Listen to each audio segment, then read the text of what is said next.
नमस्कार, मी सुनीता. सगळ्या माझ्या गोडताईंचं मैत्रिणींचं आपल्या पुन्हा एका नवीन व्हिडिओमध्ये अगदी मनापासून स्वागत करते. सर्वांना श्री स्वामी समर्थ. तुमचा सगळ्यांचा आजचा दिवस खूप छान, आनंदाचा आणि आरोग्यदायी जावं अशी स्वामींच्या चरणी प्रार्थना करते आणि आजच्या व्हिडिओला सुरुवात करते. तर आपण सगळे ज्या दिवसाची 8 ते 10 दिवसापासून अगदी म्हणजे वाट बघत होतो आणि तयारी करत होतो, शेवटी तो दिवस होता म्हणजे लक्ष्मीपूजनाचा. तर त्या दिवसाच्या दिवशी सकाळी मस्त छान संपूर्ण देवघरातील देव वगैरे मस्त उठण्यानी देवांची अंघोळ वगैरे घालून देवांचं सगळं काही साहित्य वगैरे जे होतं ना, संपूर्ण इथे मी उजळवून घेतलेलं होतं मस्त छान. आणि त्यानंतर मग बाकीची बरीचशी कामं होती ती झाल्यानंतर मग सुरुवात केलेली होती आपल्या हळदीच्या लेपनाने. कारण संध्याकाळी म्हटलं खूप उशीर होऊन जाईल. सकाळी पटकन हळद, गोमूत्र, चंदन पावडर आणि गुलाबजल वगैरे घातलेलं होतं मस्त छान असं. आणि किंवा सुगंधित स्प्रे वगैरे असेल ना, तर तो हळदीच्या लेपनामध्ये घालून मस्त छान असं हळदीचं लेपन आजच्या दिवशी आपण करून घ्यायचं. म्हणजे गुरुवारी, पौर्णिमेला, मंगळवारी, अमावस्येला असे ठराविक वार आणि खास म्हणजे लक्ष्मीपूजनाचा दिवस. तर लक्ष्मीपूजनाच्या दिवशी म्हणजे लक्ष्मी मातेला हळद ही अत्यंत प्रिय आहे. त्यामुळे या दिवशी सुरुवात तर हळदीच्या लेपनाने झालीच पाहिजे. तर मस्त छान असं हळदीचं लेपन जे होतं ना, ते उंबरठ्यावरती मी इथे करून घेतलेलं होतं. आणि इथे बाहेरच्या साईडला जरा मोठं असं लेपन आजच्या दिवशी करणार आहे. म्हणजे छानशी रांगोळी याच्यावरती आपली येईल आणि मस्त पूर्ण जी उंबरठ्याची बॉर्डर आहे ना, ती छान अशी हळदीच्या लेपनाने सुंदर दिसेल. जेणेकरून अशा पद्धतीने तर असं संपूर्ण लेपन वगैरे करून झालेलं होतं. आणि जी आपली रांगोळी वगैरे बाकीची तयारी होती ना, त्या गोष्टींना मी दुपारी म्हणजे आपलं 2-3 वाजेनंतर 3 वाजेनंतर मी या सगळ्या गोष्टींना सुरुवात केलेली होती, की संध्याकाळी धावपळ वगैरे होणार नाही किंवा घाईगडबड होणार नाही. पटकन आपलं जी सुरुवात आहे लक्ष्मीपूजन निवांत असं व्हावं या हिशोबाने जेवढी म्हणजे लवकर सुरुवात करता येईल तेवढी आपण या दिवशी करत असतो.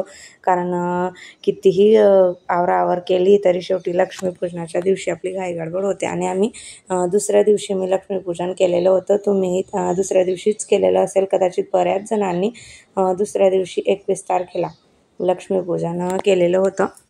तर मग अशी इथे लक्ष्मीपूजनाची जी तयारी आहे ती चालू होती.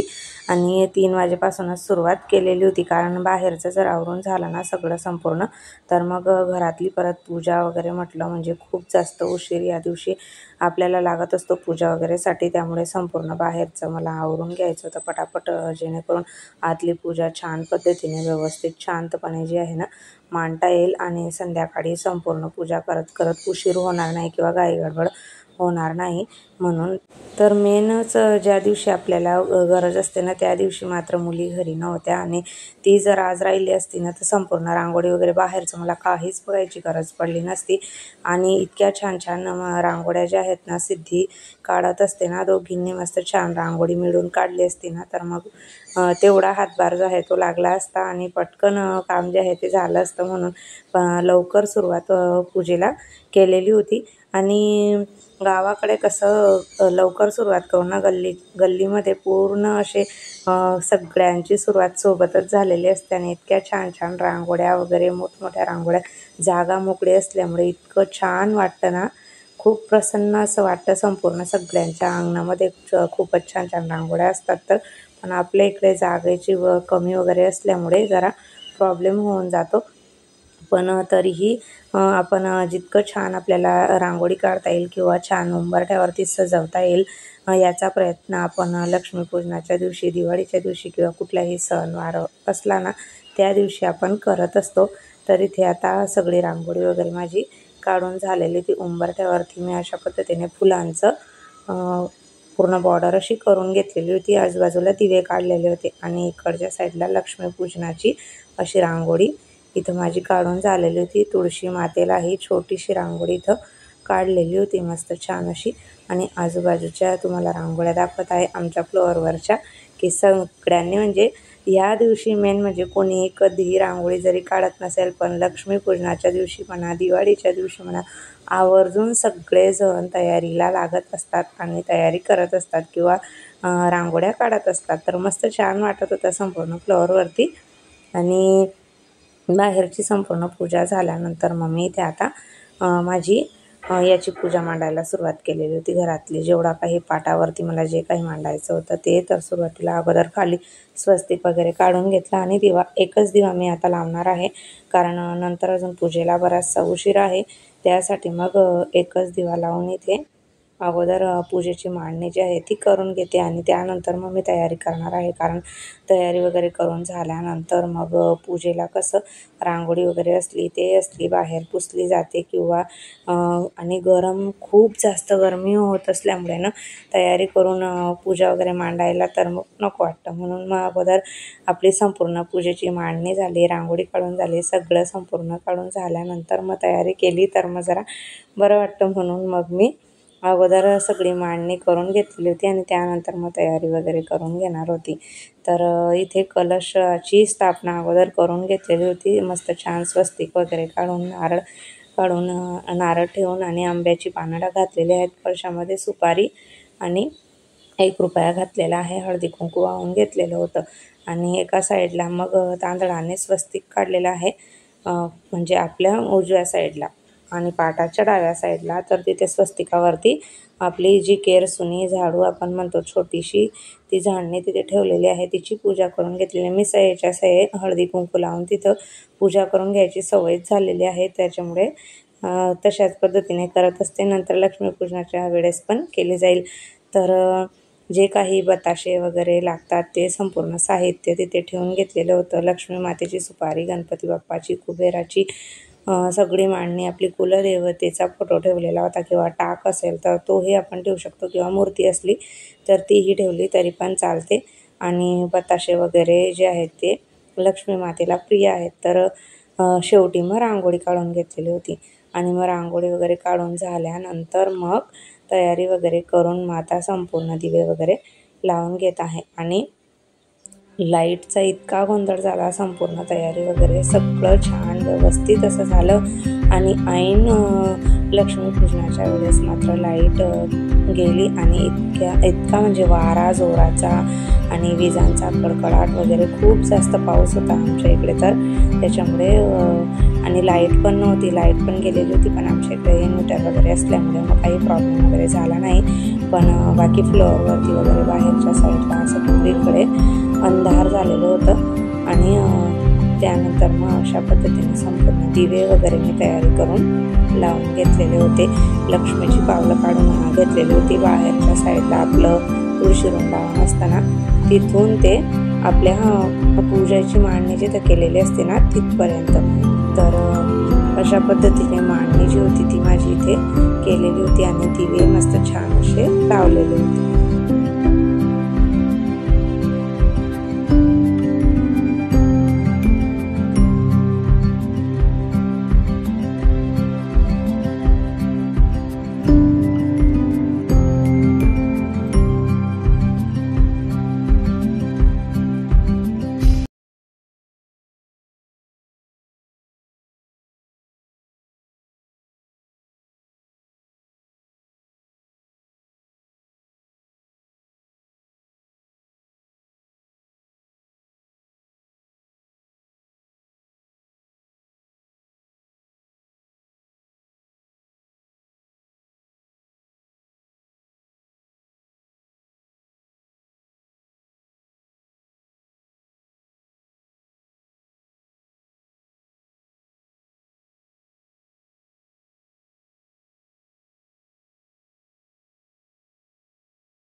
तर अशी कुंकूने मस्त छान अशी लक्ष्मी मातेची पावलं वगैरे काढून घेतलेली होती आणि त्यांच्यावरती समोर असा एक एक दिवा लावून फूल लावून मस्त असे पूजा करून घेतलेली होती। आपल्या मुख्यद्वारावरती आंब्यांची पानं, झेंडूची फुलं वगैरे लावून मस्त छान असं तोरण लावून घेतलेलं होतं। त्यानंतर कवड्यांचं तोरण आपलं तुम्हाला मागच्या व्हिडिओमध्ये दाखवलंच धनत्रयोदशीच्या दिवसाच्या।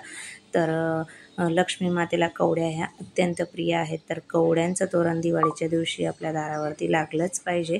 तर अशी संपूर्ण पूजा जी होती ना ती इथं झालेली होती आणि पूजा झाल्यानंतर मग गणपती बाप्पाची आरती केलेली होती आणि मग लक्ष्मी मातेची आरती करून घेतलेली होती। आरती वगैरे करून झाल्यानंतर मग आपल्याला कनकधारा स्तोत्राचं पठण आहे ना ह्या दिवशी करायचंच असतं लक्ष्मीपूजनाच्या दिवशी। आणि कनकधारा स्तोत्राचं पठण करून झाल्यानंतर आपण श्री सूक्तमचं पठण करायचं, गायत्री मंत्राचं पठण करायचं, सर्व मंगल मांगल्ये या मंत्राचं 108 वेळा जरी पठण केलं ना एक माळ तरीही चालतं। तर अशा पद्धतीने स्तोत्र मंत्र लावून छान अशी पूजा जी होती ती झालेली होती आणि घरातलं वातावरण तर इतकं प्रसन्न आणि मस्त झालेलं होतं। बाकीचे दिवे मी इकडचे बाहेरच्या साईडला विंडोमध्ये वगैरे लावलेले होते, तिकडे ठेवलेले होते। आणि हे दिवे मी तुम्हाला दाखवलेले होते रेड कलरचे, हे मी आपल्या याच्यासाठी स्पेशल होते, लक्ष्मीपूजनाच्या दिवशी लावण्यासाठी स्पेशल मी ठेवलेले होते। तर इतर दिवस मी दुसरे संपूर्ण दिव्यांचा वापर केला आणि हे दिवे मात्र लक्ष्मीपूजनाच्या दिवशी वापरलेले होते। तर पाऊस असल्यामुळे रांगोळी पण माझी भिजली गेली होती, कारण बाहेरवरून टेरेसवरून पाणी येतं त्यामुळे। आणि मग पुरणाचा नैवेद्य मी इथे दिलेला होता, पुरणपोळी, बासुंदी, आमटी केलेली होती आणि भात केलेला होता। तर असं संपूर्ण नैवेद्य वगैरे देऊन साग्र संगीत लक्ष्मीपूजनाची जी पूजा होती ती इथे पार पडलेली होती। नैवेद्याशिवाय आपली पूजा जी आहे ती पूर्ण होऊ शकत नाही आणि लक्ष्मीपूजनाच्या दिवशी आपल्याला पुरणपोळीचाच नैवेद्य केला पाहिजे किंवा पुरणपोळीचाच नैवेद्य दिला जातो। तर दरवर्षी मी अशाच पद्धतीने पूजा जी आहे ती माझी होत असते। तर पूजा वगैरे झाल्यानंतर मग आमची 8 वाजेपर्यंत संपूर्ण पूजा जी होती ती झालेली होती आणि त्यानंतर मग इथं बाहेर फटाके वगैरे इतके जास्त फुटत होते ना, खूप जास्त जोराचा आवाज येत होता आणि म्हटलं चला तुमच्यासोबतही शेअर करूया। आणि माझ्या बाल्कनीतला व्ह्यू जो आहे तो इतका छान दिसत होता, सगळीकडे अगदी प्रकाशमय आणि रात्रीच्या वेळेस इतकी सारी लाईटिंग वगैरे, तो जो व्ह्यू आहे तो तुमच्यासोबत शेअर करूया। तर खूप छान आणि प्रसन्न असं वातावरण या दिवशी होऊन गेलेलं होतं। तर व्हिडिओ कसा वाटला कमेंट करून नक्की सांगा। सोबतच आवडला असेल तर नेहमीप्रमाणे व्हिडिओला लाईक करा, शेअर करा, कमेंट करा। पहिल्यांदा बघत असाल तर प्लीज आपल्या चॅनलला सबस्क्राईब करा आणि आपले असेच रोज येणारे नवनवीन व्हिडिओ बघत राहा। भेटूया पुन्हा आपल्या अशाच एका नवीन आणि इंटरेस्टिंग व्हिडिओसोबत। तोपर्यंत सर्वांना बाय आणि सर्वांना श्री स्वामी समर्थ।